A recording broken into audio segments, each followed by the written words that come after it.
Hello students, कैसे हैं आप लोग। उम्मीद करती हूँ आप सब लोग बहुत अच्छे होंगे। और हम जो इकोनॉमिक्स की क्लासेस पढ़ा रहे हैं, इसी की आज नेक्स्ट क्लास है। आज क्लास 9th है। इसके अंतर्गत आज हमारा जो टॉपिक है वो लोक वित्त है। क्योंकि मुझे टॉपिक पढ़ाना है आपको मौद्रिक नीति और मुद्रा बाजार किसे कहते हैं, पूंजी बाजार किसे कहते हैं, और जितने भी मौद्रिक नीति या मॉनेटरी पॉलिसी के जो टर्म्स होती है उसको मुझे आपको समझाना है। तो उसके पहले ये पढ़ाना बहुत जरूरी है कि वित्त क्या होता है, वित्तीय व्यवस्था किसे कहते हैं, और इससे संबंधित जितने भी उपकरण जो होते हैं, छोटे छोटे जो टर्म्स होते हैं, वो समझना बहुत जरूरी है। ठीक है, तो आज हम यहाँ से शुरू करते हैं। तो सबसे पहली बात, वित्त किसे कहते हैं।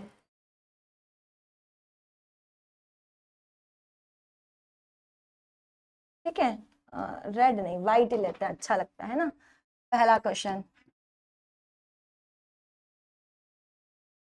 What is what is finance या वित्त किसे कहते हैं। ठीक है, तो सबसे पहला प्रश्न है कि वित्त किसे कहते हैं। तो एक काम करते हैं, मैं क्या हुआ कि एक कार खरीदने गई ना मार्केट में, मेरा कार खरीदने का मन हुआ और मार्केट में नई नई मारुति की कोई नई वेराइटी आई हुई थी, तो मैंने सोचा कि नई कार खरीद ली जाए। ठीक है, तो मार्केट में मैं या आप, जो भी आपका मन हुआ कार खरीदना है, आप मार्केट गए, सोचा कि चलो यार कार खरीदना है। ठीक है, कार खरीदने चले गए। अब कार खरीदने गए तो आपके पास जितना भी कैश था आपने अकाउंट से विड्रॉल कर लिया, और लगभग मान के चलूं कि आपके पास कितना कैश है, तो आपके पास है ना 3 लाख रुपए कैश है। ठीक है, अब 3 लाख कैश लेके आप गए शोरूम पे, कार के शोरूम पे। हो सकता है महिंद्रा का शोरूम हो। ठीक है, तो मैं मान के चलती हूँ कि ये महिंद्रा का शोरूम है ना। और नई कार अभी लॉन्च हुई है, महिंद्रा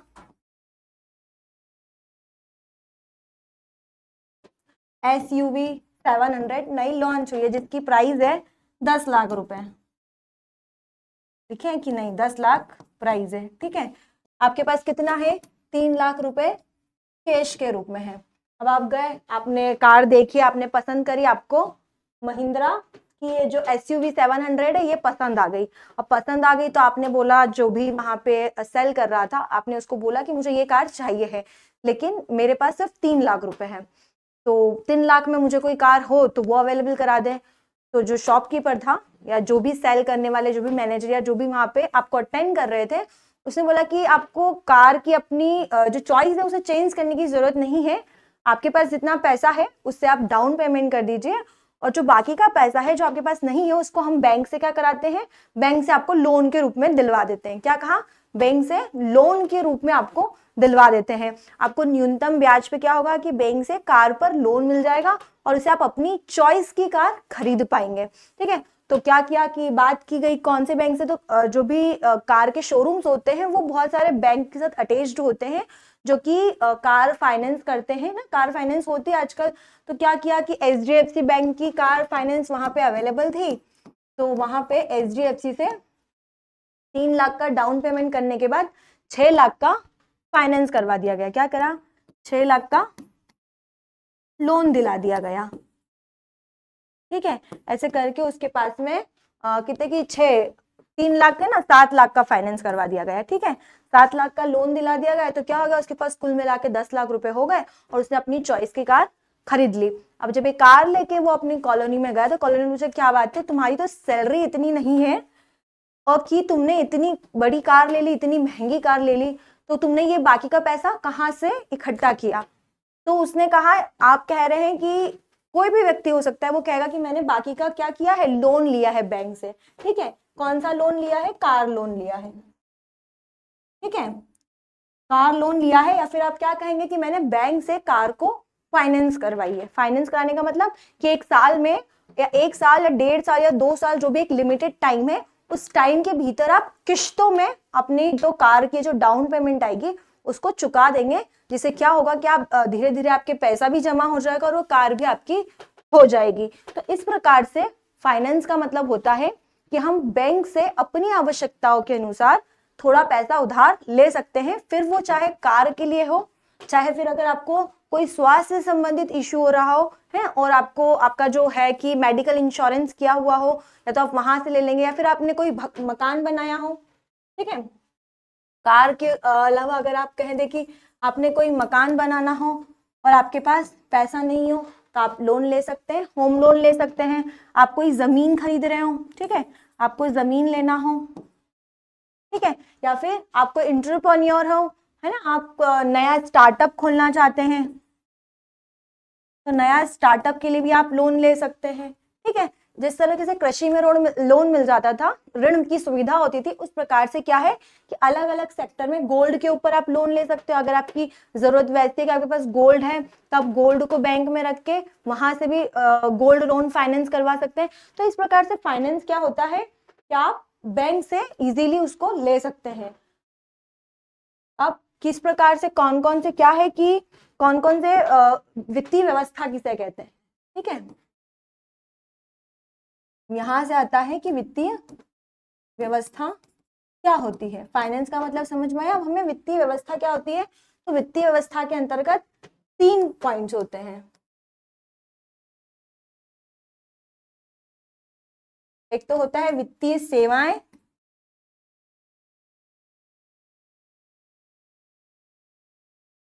वित्तीय संगठन,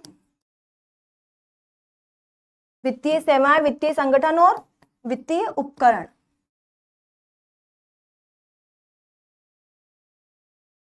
कौन कौन सी वित्तीय सेवाएं होती है, हमको हर प्रकार का ऋण मिल जाता है, ठीक है, हर प्रकार का ऋण मिल जाता है, ठीक है।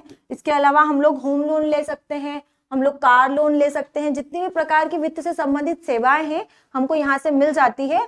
इसके अलावा वित्तीय संगठन कौन कौन से हो सकते हैं, तो जितने भी हमारे गवर्नमेंट बैंक हो गए, ठीक है, हमारे जो भी प्राइवेट बैंक हो गए, ठीक है। इसके अलावा और क्या हो सकते हैं वित्तीय संगठन, LIC हो गया, ठीक है, या फिर और भी कोई ऐसे छोटे छोटे संगठन हो गए, या फिर राज्य की जो सरकारी सेवाएं, सहकारी संगठन हो गए। तो ये सब क्या प्रोवाइड कराते हैं, आपको वित्तीय सेवाएं प्रदान करते हैं, ठीक है। यहाँ पे किसी प्रकार का आप ऋण ले सकते हैं, होम लोन हो सकता है, आपका कार लोन हो सकता है, ठीक है, आपको कोई प्रॉपर्टी को बैंक के पास रख के आप वहां से पैसा ले सकते हैं। तो इस प्रकार से अलग अलग वित्तीय उपकरण कौन कौन से हो सकते हैं, तो आप शेयर के जरिए पैसा शेयर के रूप में ले सकते हैं ना, कैश के फॉर्म में ले सकते हैं, या फिर अकाउंट में पैसा ले सकते हैं, है ना, अकाउंट में भी आप पैसा ले सकते हैं, आपके म्यूचुअल फंड में पैसा ले सकते हैं।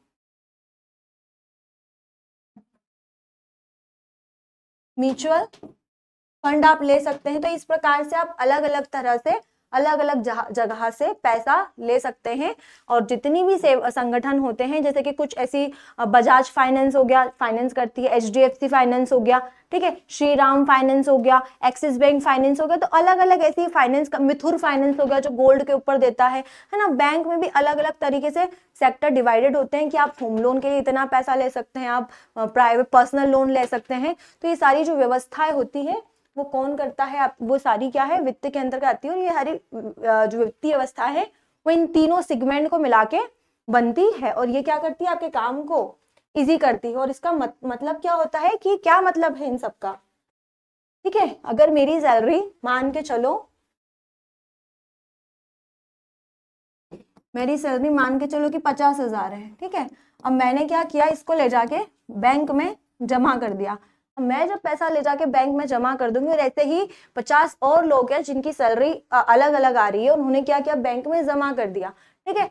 और बैंक क्या करती है, इसी पैसे को क्या करती है, किसी थर्ड पार्टी को या तो इन्वेस्टमेंट करने के लिए, या फिर उसकी आवश्यकता के अनुसार ऋण के रूप में, है ना, क्या करती है, ऋण के रूप में लोन दे देती है ना, ऋण के रूप में दे देती है। इससे क्या होता है कि उसकी जो समय पे उस समय जो आवश्यकता होती है वो पूरी हो जाती है ना। तो अलग अलग लोगों को यहाँ से लोन प्रोवाइड कर सकता है। यहाँ पे मैं अकेली नहीं हूँ, बहुत सारे ऐसे लोग हो सकते हैं जो अपना पैसा जब बैंक में जमा कराते हैं, तो बैंक अलग अलग लोगों को उनकी आवश्यकता के अनुसार लोन दे सकती है। इससे क्या होता है कि हमारे पास जो सीमित संसाधन है या जो लिमिटेड पैसा है, उसका क्या कर सकते हैं, हम अनलिमिटेड तरीके से इस्तेमाल कर सकते हैं। उसके बाद में हमारा जो अगला है टॉपिक कि वित्तीय बाजार किसे कहते हैं, ठीक है।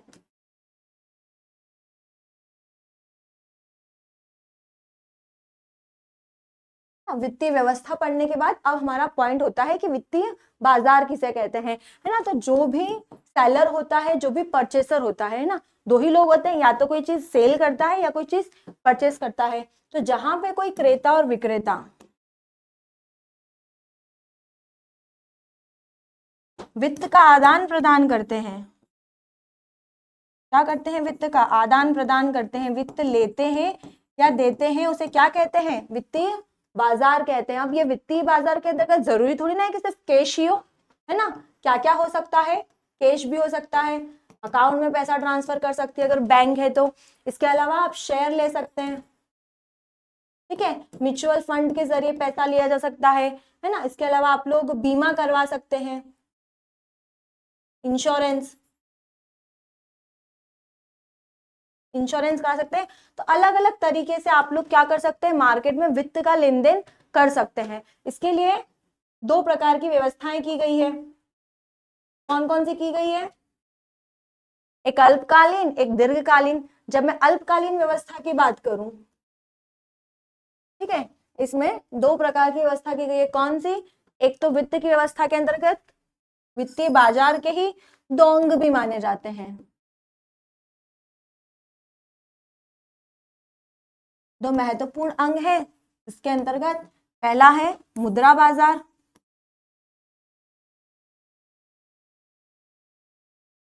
और दूसरा है पूंजी बाजार। अब मुद्रा बाजार किसे कहते हैं और पूंजी बाजार किसे कहते हैं, ये दोनों ही अपने आप में पूरा चैप्टर लिए हुए हैं, पर इसको शॉर्ट फॉर्म में हम समझेंगे कि वित्तीय बाजार के जो दो महत्वपूर्ण अंग है ना, जहां पे क्रेता विक्रेता अपने वित्त का लेन देन करते हैं। तो मुद्रा बाजार में जब लेन देन होता है वो 1 वर्ष या उससे कम अवधि के लिए, है ना, या फिर कहूं तो शॉर्ट में कहूं तो अल्प अवधि के लिए, अल्पावधि के लिए। जब भी वित्त का लेन देन अल्प अवधि के लिए होगा, अल्प अवधि या तो 1 वर्ष या उससे कम अवधि के लिए होगा, तो उसे क्या कहेंगे? मुद्रा बाजार कहेंगे। और जब पूंजी बाजार किसे कहेंगे? जब हमारे जो वित्त का लेन देन है वो 1 वर्ष या उससे अधिक अवधि के लिए होता है, ठीक है, या फिर या शॉर्ट में कहूं तो ये कह सकती हूँ कि दीर्घ अवधि के लिए। जब वित्त का लेन देन दीर्घ अवधि के लिए होगा तो उसे क्या कहेंगे? पूंजी बाजार कहेंगे। और ये हमारी वित्तीय व्यवस्था के या वित्तीय बाजार के दो महत्वपूर्ण अंग है। अब इसको और डिटेल में पढ़ने के लिए कि इसके कौन कौन से उपकरण होते हैं, हम उसको पूरा एज ए चैप्टर लेंगे या फिर हमारे इस चैप्टर के एंड में हम पूरा डिटेल में इसको समझेंगे। अब एक बात बताइए, हमारा अगला प्रश्न यहां से होता है कि अर्थव्यवस्था को वित्त देने से या लोन देने से, ऋण लोगों को प्रोवाइड कराने से क्या फायदा होता है, या फिर क्या कहूं कि वित्तीय बाजार का क्या महत्व है? क्योंकि कोई तो इंपॉर्टेंस होगी, महत्व अगर पूछा गया कोई तो इंपॉर्टेंस होगी, क्योंकि अर्थव्यवस्था में अगर कोई भी चीज हो रही है उसका अपना महत्व, उससे कोई ना कोई अर्थव्यवस्था को फायदा हो रहा है। अगर एचडीएफसी बैंक किसी व्यक्ति को 6 लाख रुपए का लोन प्रोवाइड करती है, या मैं कह दूं कि ऋण दे रही है, तो इससे अर्थव्यवस्था में क्या परिवर्तन आएगा? इससे अर्थव्यवस्था में किस प्रकार से लोगों को हेल्प हो जाएगी? तो देखो, अगर कोई व्यक्ति 6 लाख रुपए का ऋण ले रहा है, ठीक है, तो वो क्या करेगा? कहीं ना कहीं प्रोडक्शन में लगाएगा, ठीक है। मान के चलो कि इस आदमी ने अपना कोई न्यू स्टार्टअप खोला, ठीक है, वो एक एंटरप्रेन्योर है और उसने क्या किया है? एक अपना स्टार्टअप स्टार्ट किया है। मतलब कुल मिला के उसने इस पैसे का इस्तेमाल उत्पादन के लिए किया है, ठीक है। जब भी कोई उत्पादन होता है तो उसे क्या होगी? श्रमिकों की जरूरत पड़ेगी। तो उसने यहाँ पे क्या किया कि उसने 4 श्रमिकों को भी हायर किया है, ठीक है। साथ में उसने क्या किया? मशीनें खरीदी हैं। जो भी मशीन, अगर मशीनरी उपकरण नहीं भी है तो कम से कम उसने इलेक्ट्रॉनिक गैजेट्स तो लिए होंगे, कंप्यूटर लिया होगा या फिर मोबाइल या फिर टैबलेट लिया होगा, कुछ तो ऐसी चीज खरीदी ही होगी उसने। तो इससे क्या होता है कि मार्केट में रश बढ़ता है, इसमें मार्केट में चीजों की डिमांड बढ़ती है, कहीं ना कहीं चीजों की डिमांड मिलती है। साथ में जब श्रमिक वहां काम करने में संलग्न होंगे तो यहाँ पे रोजगार भी संलग्न होगा। क्या होगा? यहाँ पे रोजगार का सृजन होगा। अगर यहाँ रोजगार का सृजन होगा, यहाँ पे उत्पादन होगा, तो मार्केट में कहीं ना कहीं तरलता बढ़ेगी, मार्केट में कहीं ना कहीं तरलता बढ़ेगी क्योंकि रोजगार का सृजन हुआ है ना, 4 लोग काम कर रहे हैं, फिर 4 लोग उस पैसे का अलग अलग तरीके से इस्तेमाल करेंगे, कुछ भी कर सकते हैं भाई, उनको उस पैसे का इस्तेमाल करके कोई छोटे छोटा नया स्टार्टअप कर सकते हैं, या फिर कोई और ऐसी जगह इन्वेस्टमेंट कर सकते हैं, बैंक में जमा कर सकते हैं। कुल मिला के कहीं ना कहीं तरलता का सृजन हुआ है, क्रय क्षमता लोगों की बढ़ी है। अगर देखा जाए तो लोगों की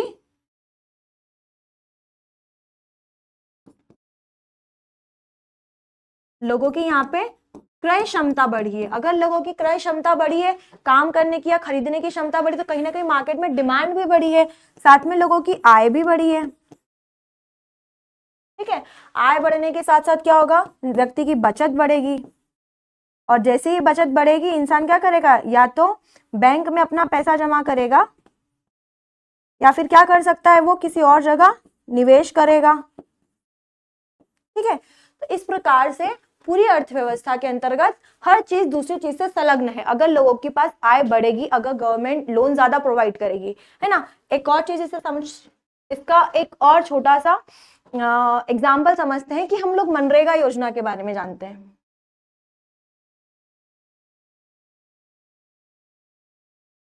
है ना। महात्मा गांधी रोजगार गारंटी अधिनियम इसका पूरा नाम है, जिसे हम शॉर्ट में मनरेगा कहते हैं। जब मनरेगा योजना के तहत अगर सरकार लोगों को रोजगार उपलब्ध करवा रही है, या अगर रोजगार नहीं भी मिल रहा है तो एक लिमिटेड जो उनको सैलरी मिलनी चाहिए वो दे रही है। क्योंकि अगर मान के चलिए 30 दिन में, है ना, 30 डेज के अंतर्गत अगर कोई एक मजदूर है, अगर उसको 100 रुपए पर डे के हिसाब से दे रही है गवर्नमेंट, और अगर 30 दिन की सैलरी दी जाए तो कुल मिला के उसको 3,000 रुपए महीना अगर मिल रहा है ना, अगर 3,000 रुपए मिल रहा है, वहीं अगर मान के चलूं कि ये सैलरी 1 करोड़ लोगों को दी जा रही है।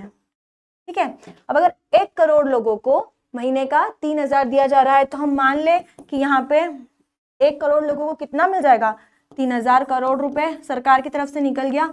अगर सरकार 3,000 करोड़ रुपया लोगों को दे रही है ना, तो इससे क्या हो रहा है, कहीं ना कहीं मार्केट में क्या बढ़ रहा है, मार्केट में तरलता बढ़ रही है, मार्केट में पैसा बढ़ रहा है। अगर पैसा बढ़ेगा तो कहीं ना कहीं व्यक्ति निवेश करेगा। ठीक है, तो यहाँ पे निवेश भी बढ़ सकता है, या फिर मान के चले कि उसको रोजगार मिल रहा है, तो यहाँ पे रोजगार का भी सृजन हो रहा है। ठीक है, लोगों की आय बढ़ रही है ना। अब यहाँ निवेश का मतलब सिर्फ जरूरी नहीं है कि किसी स्टार्टअप में ही निवेश करना। अगर व्यक्ति अपनी हेल्थ पे भी इन्वेस्ट कर रहा है और उसकी काम करने की वर्क कैपेसिटी अच्छी हो गई है, तो हो सकता है उसके जरिए भी उनकी इनकम बढ़ जाए, या फिर उसने निवेश के लिए अपनी शिक्षा पे, अपने बच्चों के एजुकेशन स्पेंड कर दिया पैसा। अगर एजुकेशन पे स्पेंड किया तो हो सकता है कि आज अगर उस बच्चे के पेरेंट्स महीने का सिर्फ 3,000 कमा रहे हैं, और उसने अच्छे एजुकेशन लेके किसी अच्छी मल्टीनेशनल कंपनी में जॉब ले ली, तो हो सकता है वो 3 लाख रुपए सालाना कमा ले। तो कहीं ना कहीं देखा जाए तो इन्वेस्टमेंट एक ही तरह की नहीं हो सकती, अलग अलग तरह की भी हो सकती है। ठीक है, तो रोजगार भी सृजन हो सकता है, इससे आय बढ़ेगी, आय बढ़ने के साथ साथ उसकी क्रय क्षमता बढ़ जाएगी, मार्केट से अलग अलग चीजों को वो खरीद सकेगा, उसके इंटरेस्ट के अकॉर्डिंग उसको चीजें वहां से खरीदने को मिल जाएगी। उसके साथ में क्रय क्षमता बढ़ेगी तो कहीं ना कहीं उसकी बचत भी बढ़ेगी।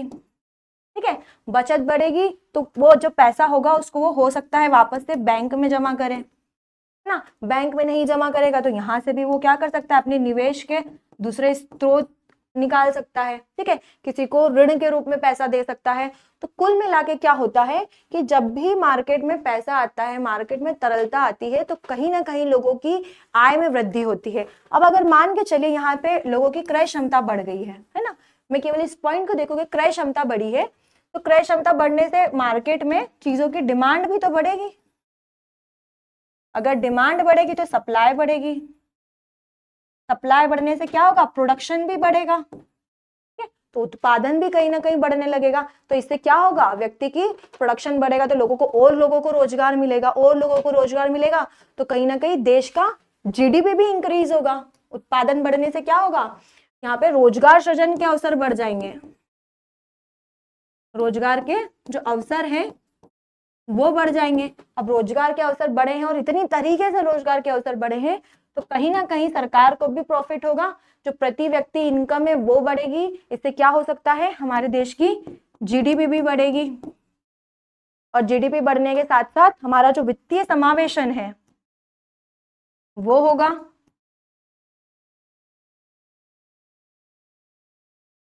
ठीक है, और जितने भी संसाधन है जो कि बिल्कुल स्थिर है या कांस्टेंट है, जिनका इस्तेमाल नहीं किया जा सकता है, तो इससे क्या होगा कि संसाधन भी गतिशील होंगे।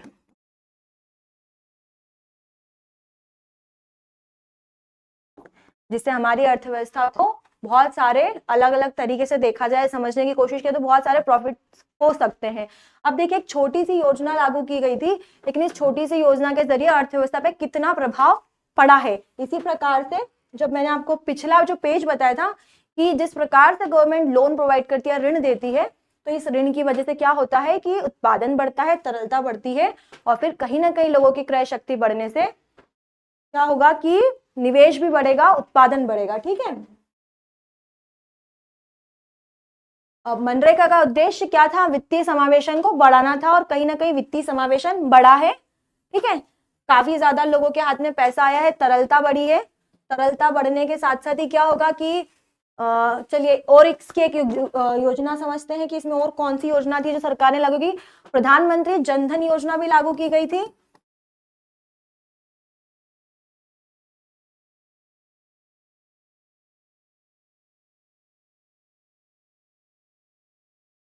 प्रधानमंत्री जनधन योजना भी सरकार ने लागू की थी। किसके लिए लागू की थी? लोगों को वित्तीय समावेशन से जोड़ने के लिए। क्या उद्देश्य था इसका? लोगों को वित्तीय समावेशन से जोड़ना है और लोगों की आय में वृद्धि करनी है। इसके लिए ही हमारी प्रधानमंत्री जनधन योजना लाई गई थी। ठीक है, इसको डिटेल में आप पढ़ सकते हैं। और क्या किया गया था? हमने एक सुना था कि विमुद्रीकरण हुआ था। ठीक है, क्या हुआ था अभी थोड़े टाइम पहले? विमुद्रीकरण।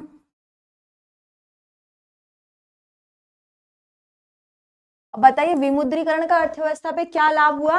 तो जब विमुद्रीकरण हुआ तो क्या हुआ था? नोट, जैसे कहें तो नोटबंदी की गई थी। नोटबंदी करने से अर्थव्यवस्था पर क्या प्रभाव पड़ा था? इसके बहुत सारे दुष्परिणाम तो हुए थे। अगर इसको हम साइड में कर दें और अर्थव्यवस्था के पॉइंट से अगर इसे समझने की कोशिश करें, तो अर्थव्यवस्था पर क्या प्रभाव पड़ा था?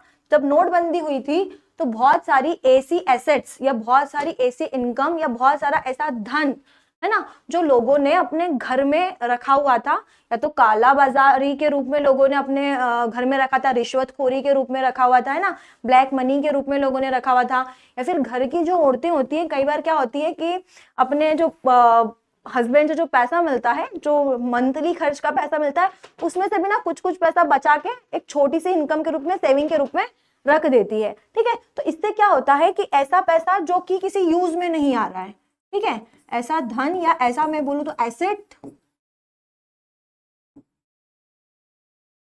ऐसी एसेट्स जो क्या है कि किसी यूज में नहीं आ रही है, ऐसा धन जो किसी उपयोग में नहीं आ रहा है ना, तो वो क्या है? कांस्टेंट है। और जो धन कांस्टेंट है उसका अर्थव्यवस्था में कोई योगदान नहीं है, क्योंकि अगर 20 रुपए की नोट अगर एक गुल्लक में रखी हुई है, तो वो आज भी 20 रुपए की नोट है और 10 साल बाद भी वो 20 रुपए की नोट ही रहेगी। हालांकि हो सकता है कि आज उस 20 रुपए से मैं जाके कोई दो चीज खरीद सकती हूँ, लेकिन अगर अब मैं 5 साल या 10 साल की बात करूँ तो हो सकता है 20 रुपए केवल एक ही चीज खरीद पाऊं। ठीक है, तो मुद्रा का कहीं ना कहीं अवमूल्यन होता है। इसीलिए इस पैसे को या इस धन को या इस एसेट को जो कि घरों में रखी हुई है, फिर वो बचत के रूप में रखी हुई है, ठीक है, जमाखोरी के रूप में हो या रिश्वत के रूप में हो, है ना, ब्लैक मनी के रूप में, मान लीजिए अगर किसी ने पैसा रखा है तो इसको मार्केट में फ्लो करना है, इसको बाजार में लेके आना है ना, इसको स्थिर जो है क्वांटिटी में उसको क्या करना है? गतिशील बनाना है। क्या करना है? गतिशील बनाना है। ठीक है, कितना पैसा लगभग अगर मान के चले तो जब नोटबंदी हुई थी तो 15 लाख करोड़ रुपए, इतना पैसा उस समय बैंकों में जमा हुआ था। ठीक है, अब इतना पैसा जब बैंकों में जमा हुआ था तो इसका क्या प्रॉफिट निकला? क्या अर्थव्यवस्था को प्रभाव पड़ा? अर्थव्यवस्था में इतना पैसा आने से बैंक की जो ऋण देने की क्षमता थी, है ना, बैंकों की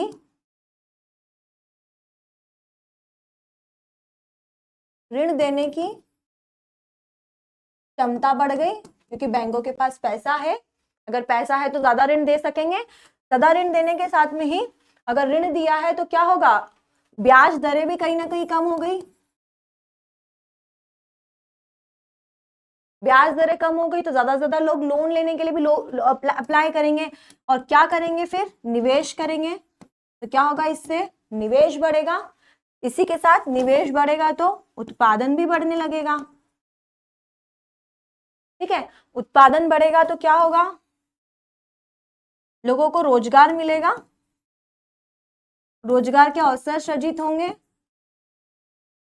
ठीक है, जब रोजगार के अवसर सृजित होंगे, लोगों को रोजगार मिलेगा तो लोगों की आय बढ़ेगी। ठीक है, यहाँ पे फिर आय बढ़ने से क्या होगा, हमारी बचत भी बढ़ने लगेगी।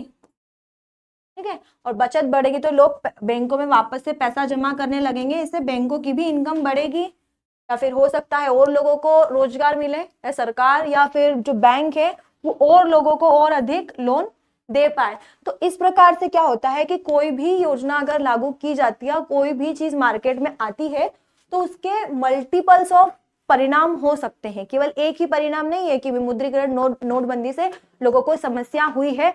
इससे कहीं ना कहीं अगर आप देखा जाए तो बहुत सारे हम लोगों को प्रॉफिट्स हुए हैं। इससे क्या हुआ है कि कहीं ना कहीं जीडीपी इंक्रीज हुआ है।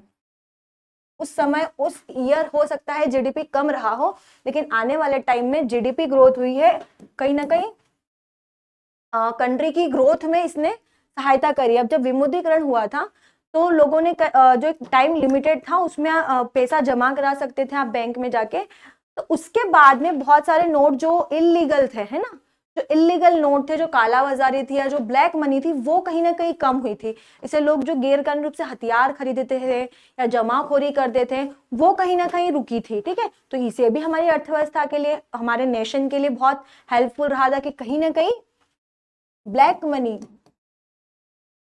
ब्लैक मनी को भी यहाँ से कंट्रोल किया गया। ऐसा पैसा जो ऑथोराइज्ड नहीं है बैंक के जरिए लोगों ने अपने पास रख रखा है, जो उनकी इनकम के अलावा अन्य स्रोतों से उन्होंने लिया हुआ है। ठीक है, तो इससे कहीं ना कहीं लोग जो इलीगल हथियार खरीदते थे वो रुक गए थे ना, इलीगल जमाखोरी ना, रिश्वतखोरी ये रुकी थी, और लोगों ने बहुत सारा पैसा तो नदियों में ही बहा दिया था, क्योंकि वो यूज में नहीं आ सकता था और वो व्हाइट मनी थी भी नहीं जो उसको बैंकों में जाके सबमिट कर सके। तो यहाँ से बहुत सारे अर्थव्यवस्था को हमारे प्रॉफिट्स हुए थे जब हमारी विमुद्रीकरण को लागू किया गया था। ठीक है, और इसके जरिए ही जो अर्थव्यवस्था थी, कहीं ना कहीं वित्तीय समावेशन अर्थव्यवस्था का बड़ा था, वित्तीय समावेशन ने भी योगदान दिया था। ठीक है, और बहुत सारे नए स्टार्टअप्स यहाँ पे स्टार्ट हुए थे, जिनका परिणाम है कि आज जीडीपी काफी बढ़ गई है, आज जीडीपी में ग्रोथ हुई है। ठीक है, तो जीडीपी में ग्रोथ होना ही हमारी अर्थव्यवस्था के लिए सबसे महत्वपूर्ण है। ठीक है, तो हमारे वित्त के इतने सारे लाभ भी हो सकते हैं। अब हमारा जो पॉइंट है वो ये है तरलता। तरलता किसे कहते हैं, हम तरलता शब्द तो सुन रहे हैं, कौन कौन सी ऐसी चीज होती है जो ज्यादा तरल होती है और कौन कौन सी चीजें जिनमें तरलता कम होती है। अगर हम लिक्विडिटी की बात करें,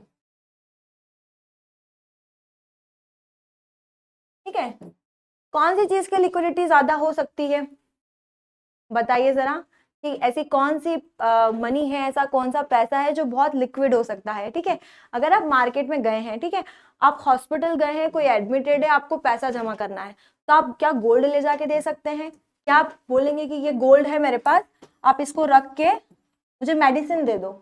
ठीक है, क्या गोल्ड रख के मेडिसिन ली जा सकती है?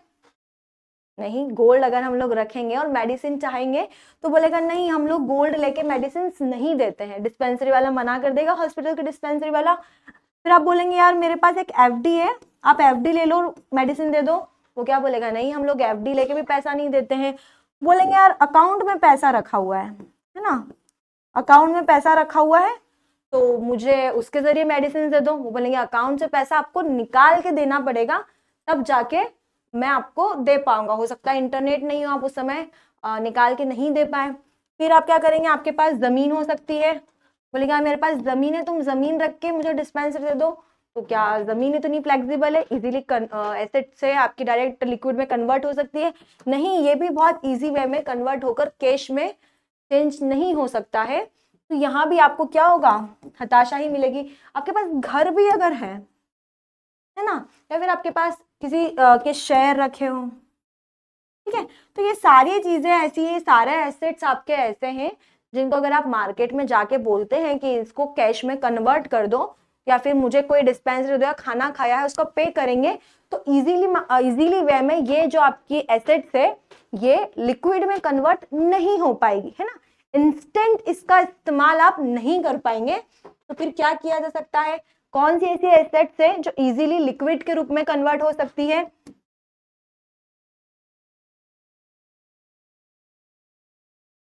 तो केवल कैश। कैश ही एक ऐसी एसेट होती है आपकी जो बहुत ही तरल होती है, ठीक है, इसकी तरलता सबसे ज्यादा होती है और इजीली क्या कर सकती है, आप अपनी आवश्यकता अनुसार चीजों को खरीदने में आपको हेल्प कर सकती है। किस प्रकार से?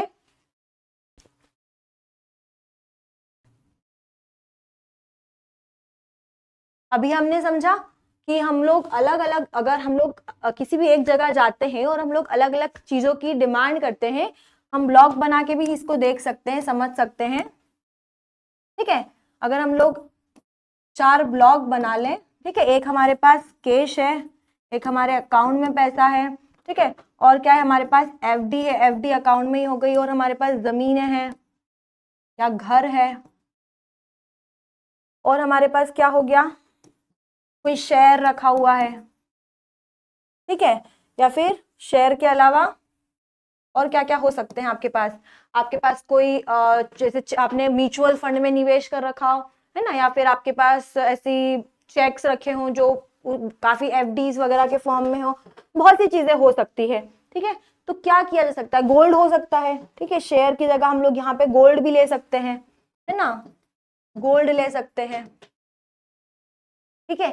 तो अब बताइए, क्या गोल्ड, हमने सुना, हमने अभी समझा कि गोल्ड अगर मुझे कोई चीज खरीदनी है तो मैं किसी को अगर मुझे हॉस्पिटल की डिस्पेंसरी खरीदनी, मैंने अगर कैश दिया तो मुझे तुरंत डिस्पेंसरी दे देगा, है ना, लेकिन अगर मैं उसकी जगह गोल्ड देती हूँ तो वो मुझे इजीली मुझे डिस्पेंसरी नहीं देगा, तो फिर मुझे क्या करना पड़ेगा, मार्केट जाना पड़ेगा, फिर मैं इस गोल्ड को सेल कर दूं, या फिर इस गोल्ड को गिरवी रख के मुझे जो पैसा मिलेगा मैं उसका इस्तेमाल करूंगी। अब अगर मैं गोल्ड खरीद बेचने गई हूँ या गिरवी रखने गई हूँ, तो सामने वाला जब मैं इंस्टेंट इस एसेट को बेचूंगी तो जो मैं चाहती हूँ कि मुझे उसका उतना दाम मिले, ठीक है, मैं जितना दाम इसका चाह रही हूँ हो सकता है उतना दाम इसका ना मिले और मुझे कम पैसों में ही इसे गिरवी रखना पड़े या कम पैसों में ही इसे बेचना पड़े, तो इससे मुझे प्रॉफिट नहीं होगा, इससे मुझे कहीं ना कहीं लॉस होगा, ठीक है।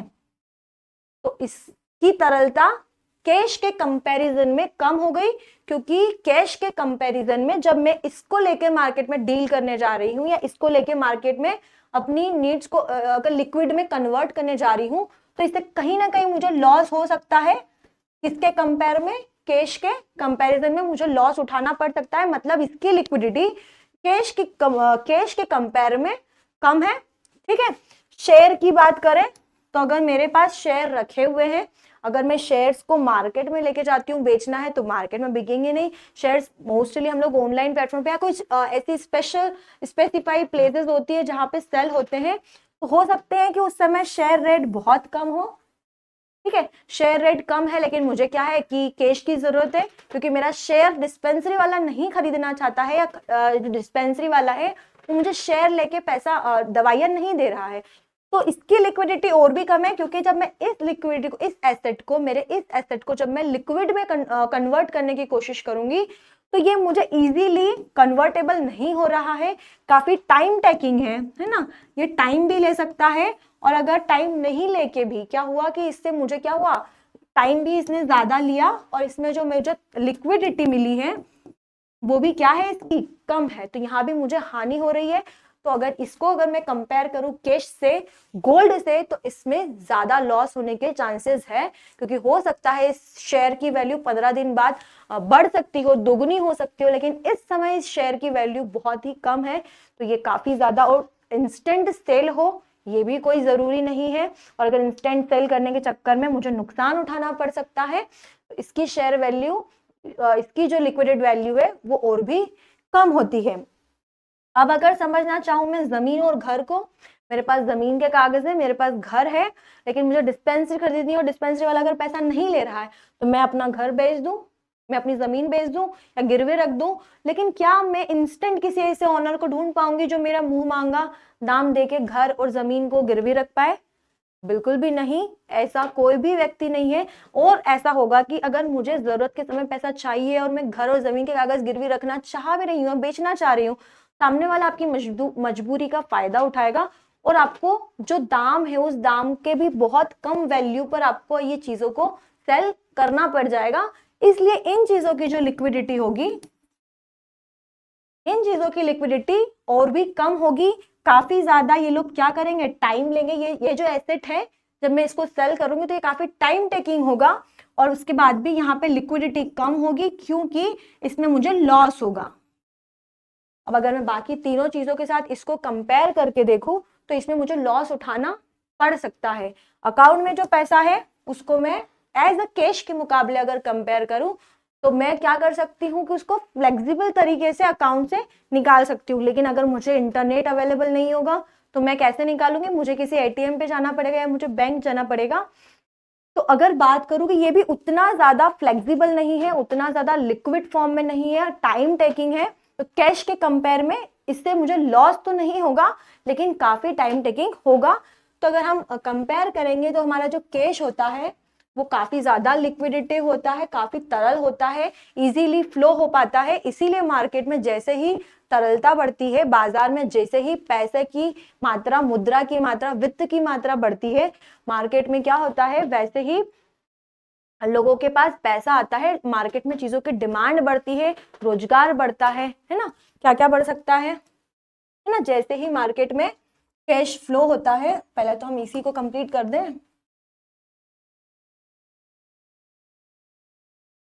ठीक है। कैश के कंपेयर, इसके बाद में हमारे अकाउंट्स हो गए, है ना। फिर अकाउंट्स को कंपेयर करेंगे तो क्या होगा, हमारे शेयर हो गए। शेयर से भी पहले हम होल्ड रखेंगे, ठीक है। उसके बाद हम लोग शेयर रख देंगे और उसके बाद में हम लोग क्या रखेंगे, कोई भी घर या जमीन हो गई। हमारे पास एसेट्स तो बहुत सारी अवेलेबल होती है लेकिन उन सब में जो कैश होता है वो सबसे ज्यादा तरल होता है, ठीक है। सबसे ज्यादा तरलता किसकी होती है, कैश की होती है। तो यहाँ से एग्जाम में क्वेश्चंस आ सकता है कि आपकी कौन सी एसेट होती है जो सबसे ज्यादा तरल होती है, या इसको बिल्कुल डेफिनेशन के फॉर्म में भी दे सके, पूछ सकता है कि अगर जैसे कोई जमा पत्र है ना, ऋण पत्र है, तो किस प्रकार से आप मार्केट में उससे डील कर सकते हैं, ठीक है। अब बताइए, अगर तरलता ज्यादा है तो इससे आपको प्रॉफिट समझ में आया कि मार्केट में जितनी ज्यादा लिक्विडिटी होती है उतनी ही ज्यादा मार्केट में क्या होगा, रोजगार के उतना ही ज्यादा मार्केट में क्या होगा, उत्पादन बढ़ेगा, निवेश बढ़ेगा, ठीक है। और क्या क्या बढ़ सकता है, निवेश भी बढ़ गया हमारा और प्रोडक्शन बढ़ गया तो लोगों की रोजगार सृजन होगा। रोजगार सृजन से लोगों की क्रय क्षमता बढ़ेगी, ठीक है। आय भी बढ़ेगी लोगों की, बचत बढ़ेगी, ठीक है। और जीडीपी भी बढ़ेगी, लोग फिर बैंक में पैसा जमा करेंगे। बैंक में पैसा जमा होने की वजह से कहीं ना कहीं हमारी अर्थव्यवस्था को प्रॉफिट होगा, आयात निर्यात बढ़ने लगेगा, इनकम और एक्सपोर्ट्स बढ़ेंगे, ठीक है। मार्केट में डिमांड बढ़ेगी, ठीक है। जीडीपी भी बढ़ेगी। कुल मिला के अर्थव्यवस्था के लिए तरलता लाभदायक हो सकती है। लेकिन यहाँ पे एक चीज है कि महंगाई भी अगर अधिक तरलता है तो फिर क्या होगा कि महंगाई भी बढ़ सकती है। अब बताइए, अगर इसका एक लॉस अगर देखें तो अगर इतनी सारी चीजें बढ़ेगी तो कहीं ना कहीं डिमांड बढ़ी है, सप्लाई तो नहीं बढ़ी है। अगर सप्लाई भी बढ़ गई है तो फिर ठीक है, वरना इस केस में महंगाई बढ़ने के चांसेस भी होते हैं। महंगाई भी बढ़ जाती है, या ये कहूँ तो मुद्रास्फीति बढ़ने के चांसेस भी यहाँ पे रहते हैं। तो हर चीज दूसरी चीज से कनेक्टेड होती है और अर्थव्यवस्था में अगर एक भी चीज ऊपर नीचे होती है तो उससे अर्थव्यवस्था की पूरी की पूरी अर्थव्यवस्था पे, हर चीज पे प्रभाव पड़ता है। तो आज हमने वित्त का टॉपिक समझा है कि क्या होता है। अब जो हमारा है इसका मुद्रा बाजार और पूंजी बाजार, जो मैंने आपको बताए हैं कि 2 पॉइंट्स होते हैं, इसको समझाने से पहले मैंने आपको इसका बेस बताया है पूरा कि किस प्रकार से फाइनेंस होता क्या है, किस प्रकार से फाइनेंस अर्थव्यवस्था के लिए महत्वपूर्ण होता है, कौन कौन से इसमें इंपॉर्टेंट टर्म्स होती है, क्या वित्त का महत्व होता है, बाजार का वित्तीय व्यवस्था में क्या महत्व होता है। फिर हमने इसके जो 2 पार्ट पढ़े हैं कि वित्तीय बाजार के 2 अंग है, पहला है मुद्रा बाजार और दूसरा है पूंजी बाजार। इसको हम अगली क्लास में समझेंगे। तो आज की क्लास यहीं खत्म करते हैं।